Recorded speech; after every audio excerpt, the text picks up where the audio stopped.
And I will show our another functionality, and that is bookshelf. Okay, let's add a bookshelf. First I need to add a name. Let's say bookshelf test is my name. The name is how it appears on your site. Then I need to add a slug. The slug is the URL-friendly version of the name. It is usually all lowercase and contains only letters, numbers, and hyphens. You can select your parent bookshelf if you have multiple bookshelf, or you can keep it as it. After that, you can add a description. The description is not prominent by default, however, some themes may show it.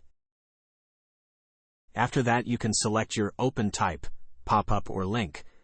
Then the CSS class. You can add your custom CSS to this field. After all this, click on Add New Bookshelf and your bookshelf is created successfully. See it already shown in this table. Now I need to add shelf items to this bookshelf. Well, for this, you need to open your shelf items. You can add new or edit your existing items. Here I am opening my existing shelf item and adding my recently created bookshelf to it and updating it. After that, copy the bookshelf shortcode.